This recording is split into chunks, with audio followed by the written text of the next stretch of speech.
So it's all to play for still. I think so. Do you want to bet against us?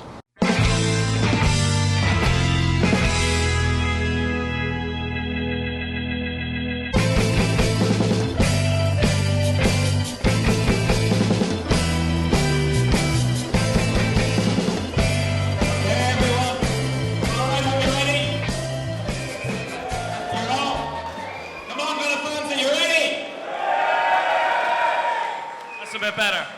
You're all really welcome to the Laughter Lounge for the Love of Paul McGrath live. Please welcome to the stage Neil Dunworth and Paddy Kelly.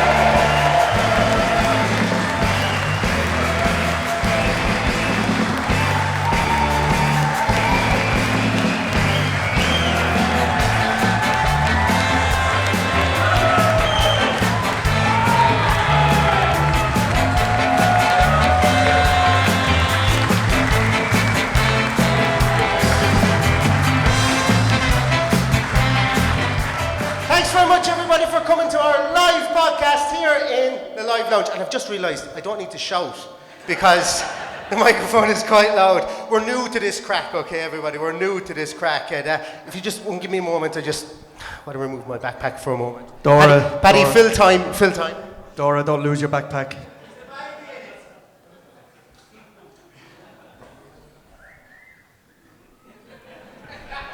It's not ticking, it's okay. All right, it's not ticking, it's absolutely fine. You don't got to be worried about it. It's just my emotional support backpack, okay? This is a big event for us today. And I'm looking around here and I'm hoping that everybody had their Twitter handle or their YouTube handle above their head so I'll be able to go, oh Jesus, yeah, that's who that is. Oh look, there's that person there, you know, and things like that. So it's in fairness, it's quite overwhelming to see the amount of faces looking up here, and it's brilliant because it shows the love for Aston Villa. And we're just two idiots that are here.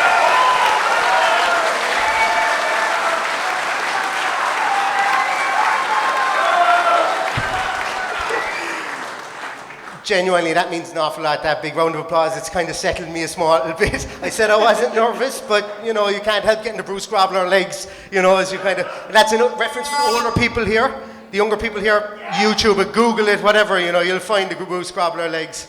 But Paddy, everybody give it a big up for Paddy, just in case you didn't already.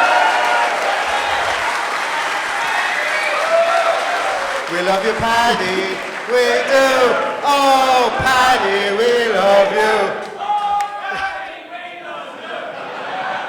Neil, you know the lads have a sweep going about how long it will take for me to actually talk and get a word in. So I think Steve just won judging by that chair. Yeah, you just sabotaged the whole situation because I was going to talk for another 48 minutes. Keep going. As is my way. But no, listen, look, for the Love of Paul McGrath podcast was an idea that was born out of, I was asked to do a podcast at some stage. I was actually, settle down, pull up a little blanket there and go by the fireside because I'm going to give you a bit of a life story. Oh, I will, I'll sit down. Thanks, Paddy. I will sit down. We said at the start we'd give you a little bit of an insight into where the podcast came from and also where our Villa fandom came from. And the podcast itself was... how will I put it? It was a marriage of like myself and Paddy, it was a marriage of convenience, more so than anything else. I used to do some stuff on the NFL for Cleveland Browns, and to be honest with you, the phrase "fake it till you make it" was very strong on my agenda when I was doing that, and it was lots of talking absolute nonsense. So I thought the genuine progression was to talk nonsense about Aston Villa afterwards, another thing I know absolutely nothing about. So. The company I was doing the work in the NFL for decided they wanted to move into the Premier League, and they asked if there was anybody there that had a graw. Well, they didn't say that because they were Americans, but they said, do you have a love for any team in the Premier League? For anybody who's not Irish, graw means love. There might be a couple of Irishisms in there. Just put up your hand. I can teach as well as do the podcast. It's absolutely fine. And we might have a projector here where you might translate as well, if that's okay. So I started doing the Aston Villa podcast for Love of Paul McGrath, and it was more so just kind of to satisfy a need at the time. And then I was thinking to myself, I was going, I don't even love NFL. I don't even like it. Oh, well, I do like it, but I was like, it's a thing that I watch on Sunday afternoons. And I actually really like Aston Villa, and I followed Aston Villa. I love Aston Villa. What am I talking about? I really like it. I love Aston Villa. It takes up way too much of my time, but I love it and I wouldn't have it any other way. And I started up the podcast on my own, and it's so funny. Before we're doing this tonight, I started listening back to the early ones I did, and I went, oh, he's like the nice boy do you know when your kids first go to school and they've got their hair brushed perfectly and their shoes are nicely shined and they're very yes sir, no sir, and yes miss, no miss and everything, and then by the time they're coming out of school they're like, I hate it, and they won't wear their tie and they're scuffed, and anyway, that's the way it is now, but it was very prim and proper. And then this wonderful man here beside me messaged me out of the blue. Actually, sorry, I had him on to talk about the Munster Lions, and I kind of, what was it, Paddy? There was a period of time where I just didn't do some for maybe about 6 weeks. You stopped for a few weeks, and I think you were in B&Q or something buying a kitchen. I was. The kitchen never got bought. Thanks, Paddy, as well, by the way. I didn't have the money for it. I was fulfilling a role as a significant other by going, yeah, sure, we'll buy a kitchen. I had no intention. And I messaged you and said, what's the crack with the podcast? You haven't had an episode out in ages. And I think you were a little bit grumpy that day. It's not like you to be grumpy, but you were grumpy that day. And you said, well, I've nobody to help me out, and would you come on and tell your story and how you're a Villa fan and why you support Villa? And I went, yeah, I'll do it, yeah.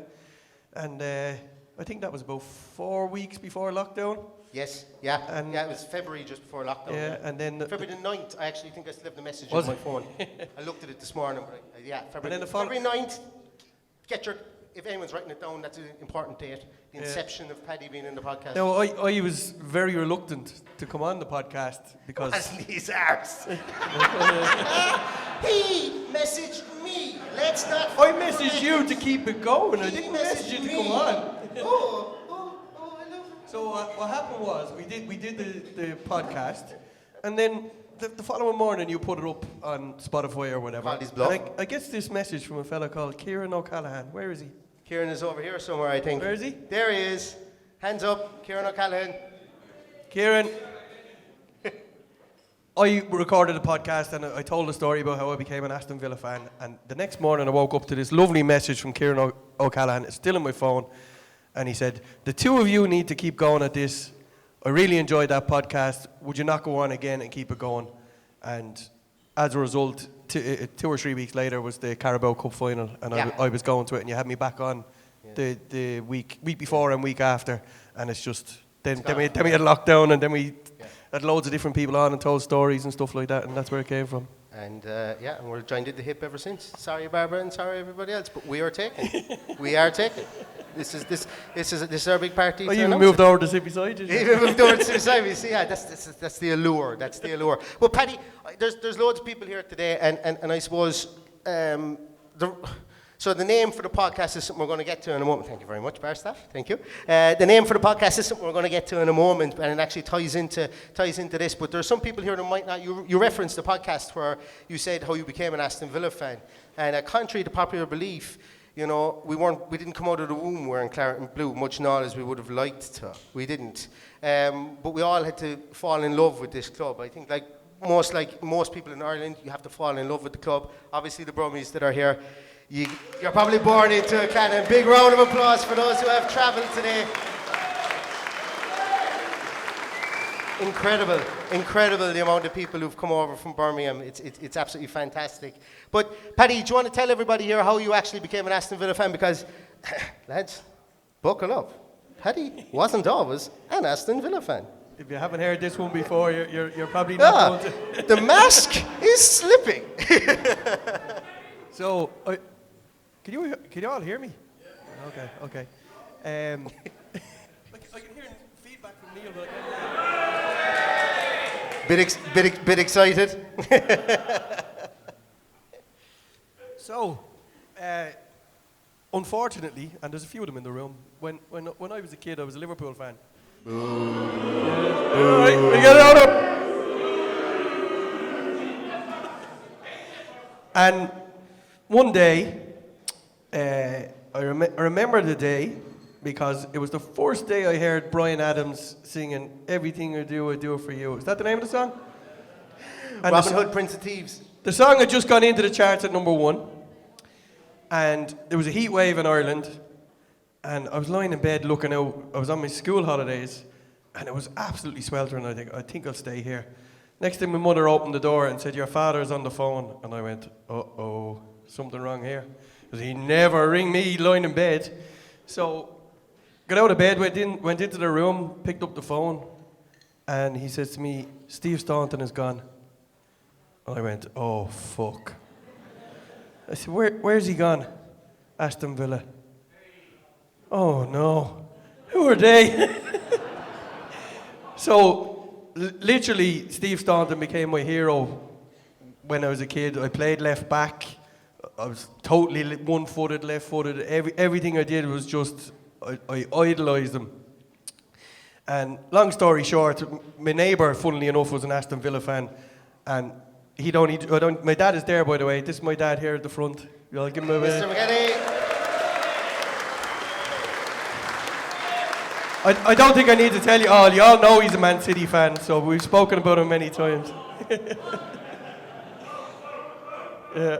So the song I mentioned, the Bryan Adams song, to get away from the heat that day, I went to see Robin Hood, Prince of Thieves in the UCI cinema in Coolock. And while walking back in the 30-degree heat, something like today, picked the wrong clothes for today, didn't I? So walking back in the 30-degree heat, we walked into this sports shop in Artane Castle. And lo and behold, there's an Aston Villa shirt hanging up there. You wouldn't find it now. You wouldn't find it now. If there's No. anybody here who's a buyer or merchandiser for lifestyle or relevance, shame on you. Get Villa shirts into the stores. Petition starting now. Canvass your local TD. Sorry, go on, Paddy. So I looked up there at this majestic shirt, claret and blue, the line on the crest, meter copiers on the front, and I just went, okay, let's give this a try. So as a young, impressionable, just about a teenager, I changed allegiances, and a few months later, my dad decided he was going to bring me to a match as a treat. So it was the 7th of December 1991, and surprisingly enough, it was Manchester City versus Aston Villa. And little did I know that in the lead up to that, he had written a letter to Steve Staunton to explain we were coming over. Is there anything he could do to meet up or whatever? And Steve Staunton arranged Players Lounge tickets. We went in, we met all the players, and from that day to now, I've been absolutely obsessed with Aston Villa.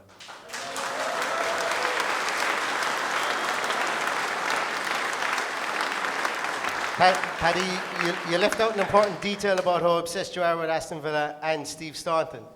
Stephen Staunton, clues in the name, literally. So there's a young boy there by the name of Stephen. You stand up and give everyone a wave there, Stephen.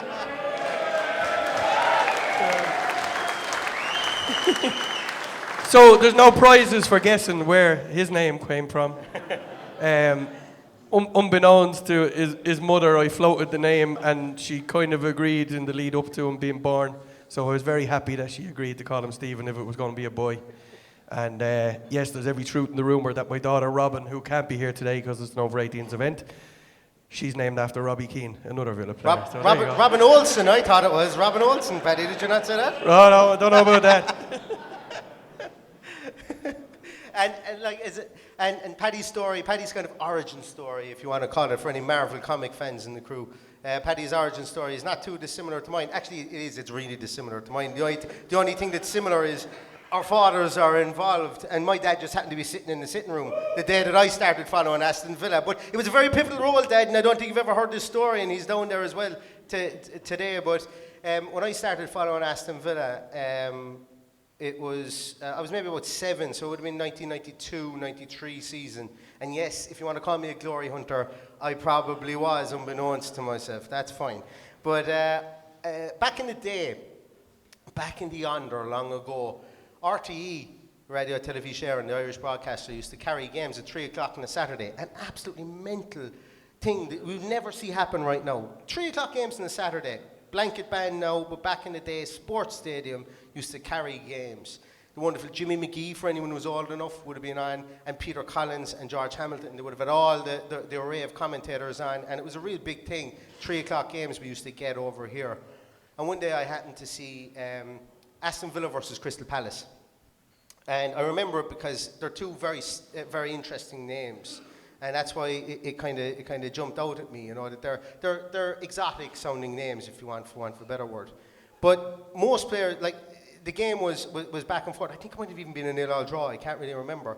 But the one player that stood out on the field that day was, lo and behold, Paul McGrath.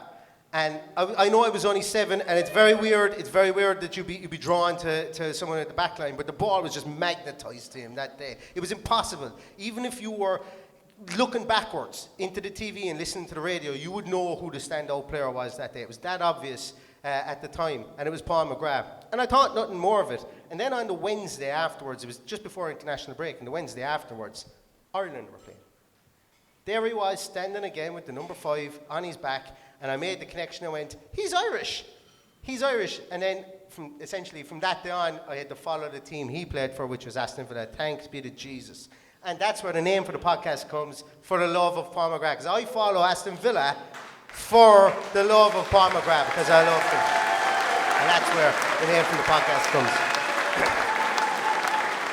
So essentially, Dad, if you weren't sitting in the sitting room that day, I might have been outside playing soccer out in the garden, or hurling against the wall, belting the ball against the wall, busting the pebble dash and putting cracks in the side of the wall. So only for you sitting inside that day, I probably would have never followed Aston Villa. And you've never heard that story before.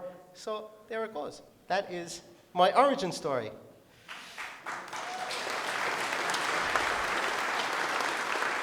So that's enough about us. Okay, we're only like side casting in this whole thing today. We've got a couple of guests that we want to invite up on stage. And the very, very first guest that we're going to invite on stage today are the wonderful 2 guys from Villa on Tour, Max and Paddy. Could you please come up on stage? Please!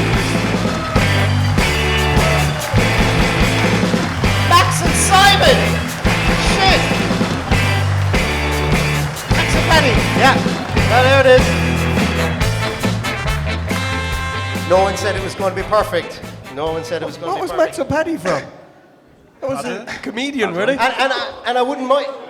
Max and Paddy, yeah. And I wouldn't mind. I was looking at my notes. If you're wondering what, I'm not tweeting while I'm on stage. This is my emotional sport notes. But that's a gag I had. It's a gag I had, and I just ruined it. But Max and Simon, thanks a million, all the way over from Birmingham, and to. I think Birmingham is going to get lots of cheers today, which is absolutely fantastic, and I implore it, keep it coming. But you guys are after coming over. Thank you so much for coming over, guys. I'm going to start the small little bit first. Max, Simon, you had an easy journey. You were fine. Yeah, simple. Let's just say you had a grown-up's journey. Yeah. You want to call it that? But Max, yours wasn't as easy to get over here, Max. So I'll let you tell everybody about your story. I mean, I nearly wasn't here today. Basically, it's such a shambles. But I needed a new passport, essentially, because I'm 13 in my passport photo. And as you He's probably 15 in real life. I was a lot slimmer then. It was a long, long time ago. And it's valid till 2027, so I would have been 26 with a 13-year-old's picture. So I thought, before we go on the European tour, I needed to get a new passport. Fast track, I paid for it. So I went to Peterborough yesterday for a half-8 appointment, really early. And got that sorted. And then, as I was walking out, I had my ID, left it on the roof of my car, and got home and I thought, I haven't got my ID. What do you need to get into Ireland? Some form of identification. So I thought, completely panicked, went on Google, what do I need? Can I use anything else? For Aer Lingus, you can use your work ID that's got photos. So luckily that was fine. Got to immigration this morning, a bit more of a shambles. I took everything I've got. So I had my birth certificate, everything.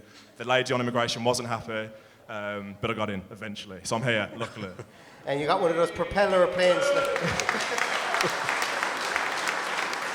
Max came over on one of the regional Aer Lingus, la-di-da, but he came over on one of the regional Aer Lingus services with the propellers, so you can imagine it's like Dick Dastardly and his marvellous flying machines to catch the pigeon lad.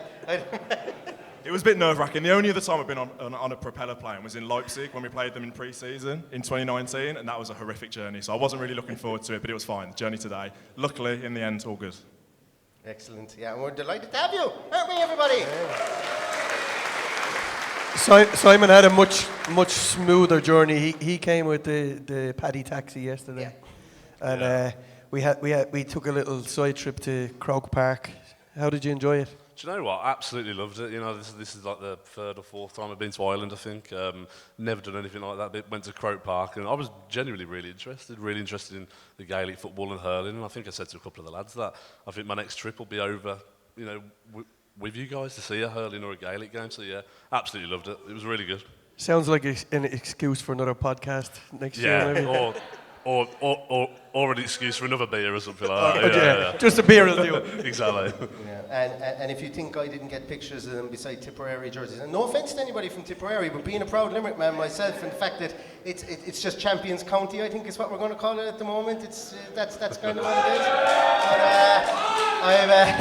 But getting pictures said to be beside Tipperary jerseys, I wonder who I have to blame for that. Put it that way, the guys from the UK didn't know. We did take a picture of Dan Bardell beside a Mayo jersey as well. Yeah,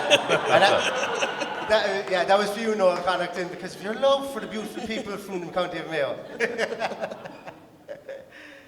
But guys, you guys are, well, put it this way, we all live vicariously. I think probably 90% of the people here in the crowd lives vicariously through you guys in away days, because put it this way, being in Ireland, it's not easy to get the home games, never mind away games, and you guys do it all the time. But before I get you to talk about that first, Mr. Man in the Box, can I get you to put up slide 2, please? Because some of you might know I'm a small bit. My shtick is to do scouting series, and guys, if you want to step forward here, I've done a little scouting series on the two boys to make sure that you know what is.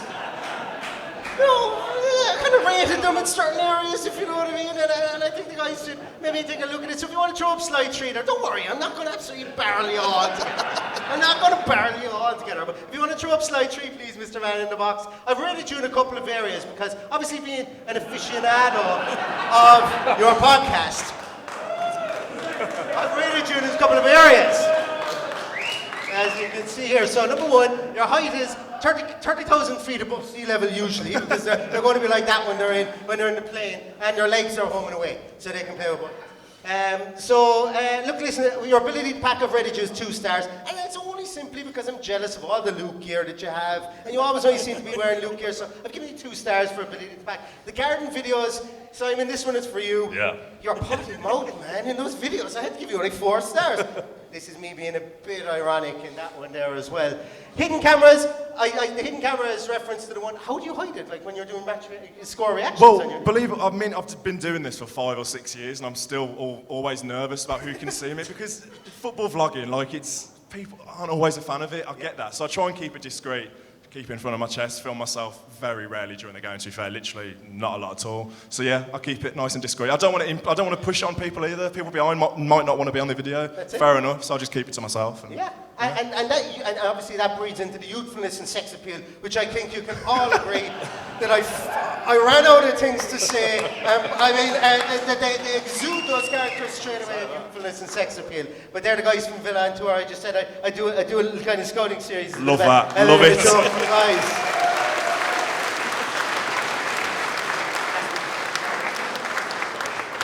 Neil always loved the scouting series, doesn't he? So, I feel a bit strange asking a fella who can't sort out a passport now how he's going to navigate around Europe. I believe we've something in common, that we've both booked a boat to sleep on in Amsterdam. Yes. Boat in Amsterdam, what could go Not wrong? together, mind you, 2 separate boats were in. Well, yeah, I mean, we got together, didn't we, last week? So the draw for the European Games was obviously on that Friday afternoon. Said to Simon, should we get together on the Saturday and sort everything? Because we knew we wanted to get to all the games. So we sat in Simon's living room for about 2 hours. I dragged my girlfriend along. She was just sat there looking at me, and Simon booked flights. But no, we sat there booking it, hotels, flights, everything. And yeah, we're staying on a boat in Amsterdam after the Alkmaar game. So that'd be something different. It should be fun. We just got to sort tickets now. That's the problem, isn't it? Well, yeah. Yeah, and it was, you know what, the boat thing was the cheap way, and just the funny story about that, it was just that, I think on the Saturday night I had an email saying, please beware, this boat does move, and I was like, what?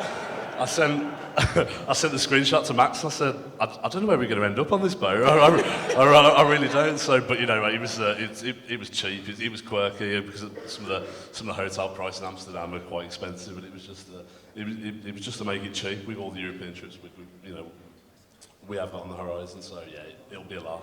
So what I'm getting from that is you're literally getting the Dublin Tourist Board to put boats on the Liffey now, because why not? You talked about expensive prices. Hey, put boats on the Liffey. Maybe there's an idea. And tell us how you're getting to Bosnia for the last game. Oh, that's fun. I'm really intrigued by this, considering it's in December. It's Bosnia. It's going to be bleak. It's probably going to be -4 or 5. Well, I checked the weather. It's not actually too bad. I think because Bosnia is south of Croatia, so it's not. I mean, it could have been worse going to like Norway or the Faroe Islands or something. But it's 10 days before Christmas. Then we're flying direct to Sarajevo, which is the capital of Bosnia. Then we're hiring a car, aren't we? So luckily you offered to drive. I did, yeah. But 30 quid to rent a car for a day or two. Yeah. It's not bad at all. So nice little Bosnian road trip, Christmassy Bosnian road trip. And then, going to the game, hopefully, in Mostar, which looks like a really nice place in Bosnia. Probably keep our heads down, keep out of trouble. But yeah, it'll be brilliant. We'll have the night there and then come back to Sarajevo. I think we've got, the whole of Friday in Sarajevo? Yeah, the whole of Friday, and then Saturday we start the journey back. Bit of a peculiar journey back because there was no direct flights back to the UK, so we ended up going a bit further and flying to Belgrade first, which seems absolutely bizarre. But then Belgrade back to London on the Saturday night. But then it doesn't end there, does it? Because we've then got Brentford on the Sunday, and I said to you, I'm not going back to Birmingham, so then come back down to London the following morning. So we're having to stay over in London on the Saturday night to go to Brentford the following day as well. An absolutely terrible problem to have, I think. Everybody, isn't it? Bit of sympathy, please. Everybody with heart bleeds for Simon and Max, doesn't it? Now, we are living the dream. Like, we are so lucky to go to all the games, and especially like the international ones. Like the European Tour is just a dream for us, isn't it? And going to all the pre-season games as well, we're so lucky to do that, and it's an absolute dream. And covering it, looking back on the videos as well, that's why I do it, to create memories and look back on all these trips and look back at all the mischief we get up to. So yeah, it's so good. Do you ever edit your video and sit there and look back at it and check if you left anything out and go, I don't want to go back there again, that's a fucking shithole? I mean, well, yeah, I've only ever covered going to St Andrews on one video, and of course, I'm sure you can guess the result of that. It was when obviously Grealish got punched and he scored the winner. So yeah, that was a good trip. But yeah, I mean, coming back after a loss and editing the videos, it's a bit like, oh. But even when we do though, it is tough. But I just know the support, even when we lose, people don't necessarily want to watch the videos or whatever. But the support even still is really, really good, week in, week out. And there's like a core group of people who watch the videos, and it's just great. Even coming in today, speaking to people, it's an absolute dream. Class, yeah. Isn't it? Yeah, it's class. It's great. For those that don't know, Max and Simon actually have recently launched their own podcast as well. And I actually find it one of my go-to podcasts now because it's very calm, very measured. You allow the 24 hours for it to simmer down, not like me and Neil going 10 minutes after it and Whoa. and losing our shit. He's talking about loving things that are calm and measured. Has anyone ever watched him, ever, on the podcast? Calm and measured. That's why I need these two guys to calm me down. I think we're the same when it comes to referees. I've heard you talk about referees. Me and him are the same. So that's where we do get a little bit irate. But yeah, started the podcast. I know there's a billion Villa podcasts, but I think we can talk about like going to the games and that sort of side as well. So yeah, we just thought we could add a little bit of a USP there. Stuff. So, without saying St Andrews, is there anywhere you hate going? Newcastle! Oh. Well, it's those places we never win, isn't it? Newcastle? Yeah, Wolves. Oh, Wolves. Terrible. Yeah, it's got Wolves and Newcastle. I think, have we got any stink? I mean, most places probably got a stinking away record. Yeah. Newcastle, I think, because it's such a long way and we always make a weekend of it. And it's like, right, it's going to be a great weekend. What could possibly go wrong? 5-1, 4-0. Yeah. And then Wolves, on the other hand, round the corner, never win there either. So, brilliant. I remember Paddy's first game back after lockdown. 2-0 up, 10 minutes to go. Oh, yeah. I text Paddy, I goes, it's going to be a great post-match podcast, Paddy, isn't it? It's going to be brilliant. Yourself and Stephen are going to be beaming on your walk out. He texts me back, expletive, ... expletive, is what he texts me back. And Yeah, not one of our fondest moments. I'm going to follow on from that. What's the best away ground you've ever been to? Easy question. Go on, Sol, let you tell us. Best away ground. Right, in terms of what stadium or? Oh yeah, what's the best away day you've ever had? Do you know that? Well, I think there was a few in the Championship, weren't there? There was the Sheffield Wednesday, there was the Rotherhams. But for me, it's some of the understated ones back in the Premier League. Like Everton away last season was really good fun. And I think since Unai Emery's took over, I think we've been that much better on the road. I think over the last few years we haven't been great, under previous managers. But Unai Emery came in and. We turned our away form round, sort of thing, didn't we? In those early stages, in particular, and I think some of our away trips last season were some of my favourites. Yeah. I think if I was going to pick one, it would be one really early in the Emery regime for me, and I think it was Brighton away, and not for any particular reason, but it was just such a good day.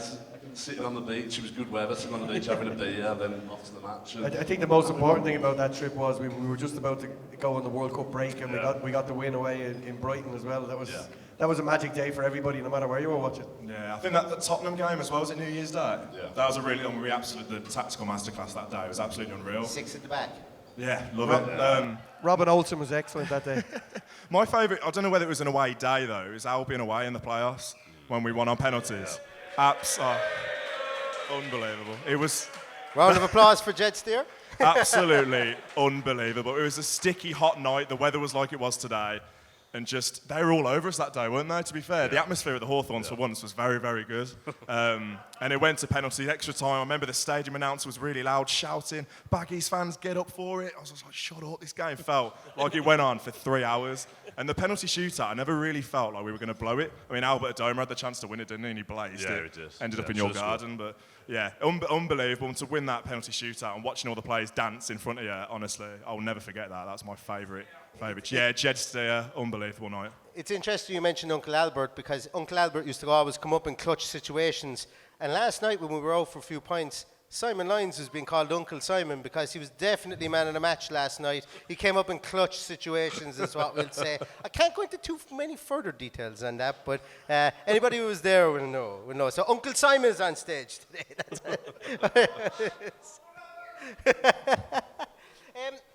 You guys are obviously in the United States this year, and obviously the US tour was absolutely a big flagship part of Aston Villa's pre-season.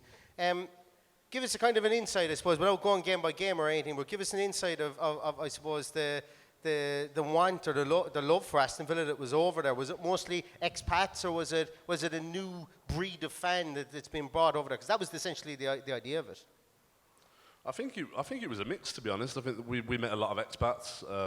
We also met a lot of people who were just from America anyway, and had by some hook or crook ended up following Villa, like we all do.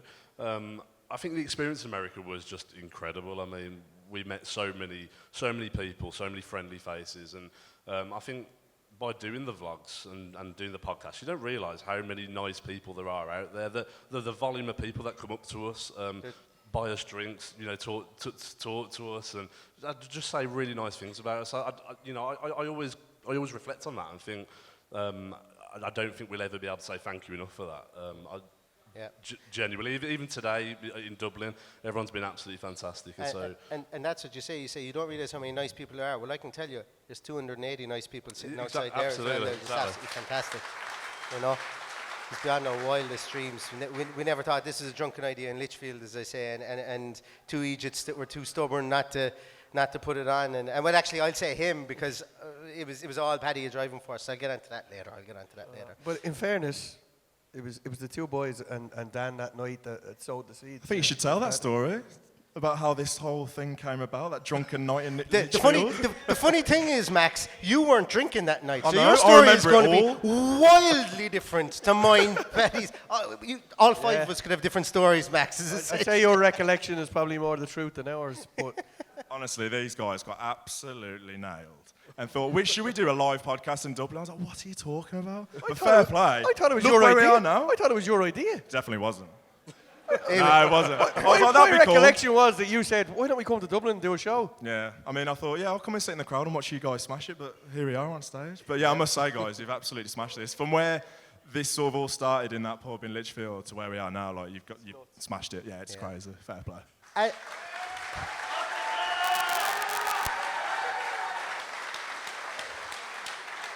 So there's a theme with everything in this podcast. Somebody has to call someone else's bluff is what I'm getting from this. Because the guys called our bluff. I called Paddy's bluff about wanting to be in the podcast. And if someone would just say no, we're crowdy yes men. That's it.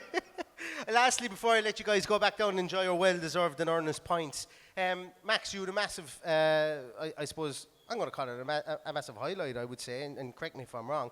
You got to go pitch side in Valencia. That was pretty cool. Number one, who did you have to talk to nicely to get down there? And second, Do you know what? What was it like? It was really bizarre because I got a message on Instagram from Valencia. I was like, is that real? But they're verified. They have 1.3 million followers and they were in my DMs. I was like, what's going on?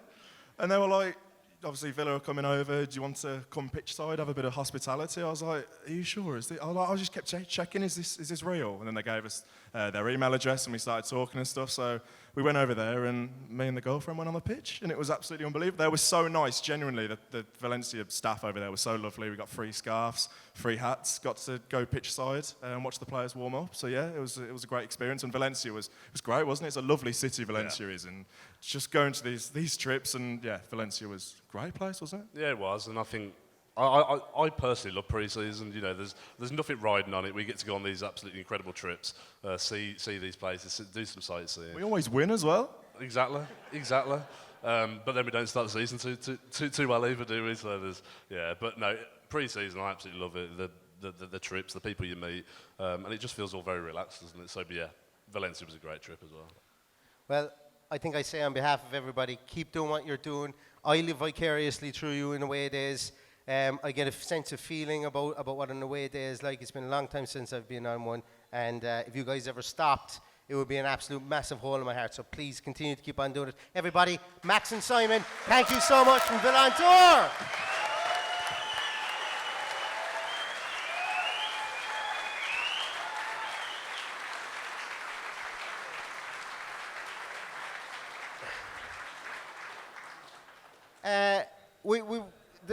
The second guest that was supposed to be on tonight unfortunately couldn't come tonight, and I just want to say a big thank you to and a big well wishes to Deck Pearce. He can't be here tonight. He was supposed to come. He can't be here tonight. We wish him well, and as I say, Deck will be back for our next one.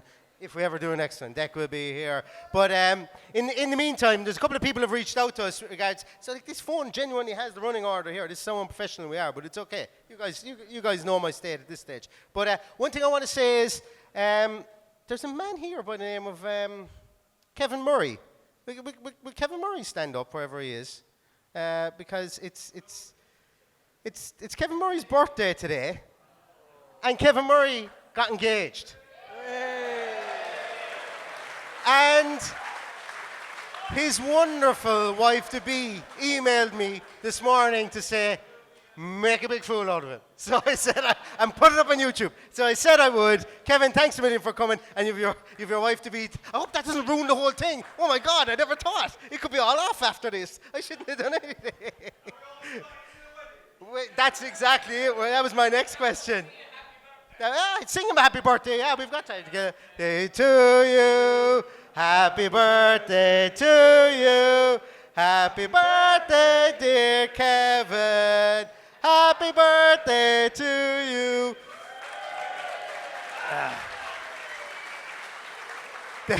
The daggers I've just been getting from this side of the stage have been absolutely immense. Yes? While we're talking about weddings, I can't hear myself. No, it's okay. I can hear you. Everyone can hear me, can they? They can, of course, yeah. Like it's not on. Conan from the Villa podcast was going to be here with us today as well. Yes. But we got our dates wrong, but he got them wrong and forgot that he was getting married yesterday. So anyone's ever listened to the Villa podcast, they're so funny, the two lads. But they would have been here today, only Conan got married yesterday. So best wishes to him. Your mic isn't on, is it? Where's the button? I don't know. Technical issues. There we go. There we go. Did we all miss that? Yeah. Hey, I'll start again. We can cut that out later. It's fine. So while we're talking about weddings, Conan from the Villa podcast, the two boys from Derry that do a podcast the day after each game, he was supposed to be here today, and he got the dates mixed up and completely forgot that he was getting married yesterday. So, belated wishes to him and his new wife, and I hope they have a long and happy life together. Absolutely. He was supposed to be, and we were going to FaceTime him, but he could be in the middle of something, you know, if we were to FaceTime in the middle of an I do or something like that. Could be a small bit awkward if us two people, kind of got involved in that as well. We've gotten involved in a lot of other relationships. The amount of people that have emailed me going, when we were giving out tickets for free, and people were emailing me saying, don't pick this person because I've got him tickets for his birthday and stuff like that. The amount of significant others. And also, as people were coming here, the amount of people who said to me, oh my God, you take him away from us for about a half an hour after every Villa game. Some of them said thank you, which was great. That was fantastic. And other people said, 9:30 is our time. What the hell are you doing taking us away from half-time during the week? So we apologise and we appreciate everybody that's involved. Every other significant other that gives us the time as well, because we feel like a third wheel in a lot of marriages. And Paddy, we got a question in, and I'm going to ask you first. Well, obviously I'm going to ask you first because that'd be very arrogant if I asked myself. But we got a question in to ask, if you were to have a pie chart, how much of the pie chart would Aston Villa take up of your life?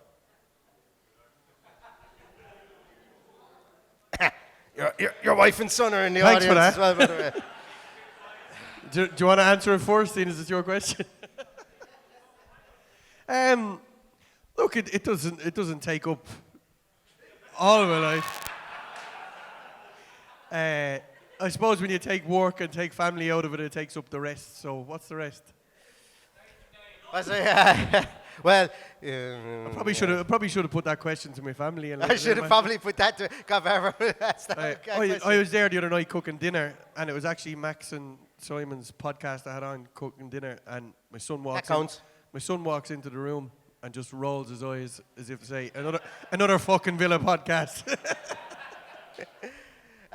And that's the way it is for me as well, you know. I work from home and I podcast from where I work from, and everybody, you know, that's a slice of my home and a slice of my life. So every time I sit down to work for 8 hours, I'm surrounded by Aston Villa paraphernalia and stuff.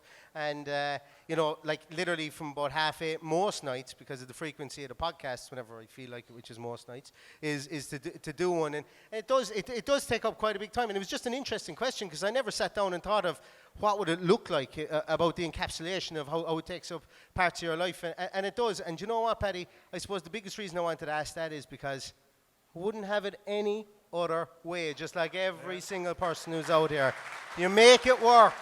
It's a second marriage. You make it work, and you make it work. And it's the only time I considered not having Aston Villa in my life was the day after the playoff final in 2018, when we realised we're fucked here. Yeah. We're stuck with this lunatic of a Chinese manager who couldn't find his money, let alone transfer it to the club. So I still say to this day that while it absolutely broke my heart that Tom Carney scoring that winning goal for Fulham to beat us in the playoff final was the best thing that ever happened to this club. We contemplated calling this podcast For the Love of Tom Carney, but I don't think anyone would have showed up. So it's, hey, them's the breaks, Tom Carney. Them's the breaks.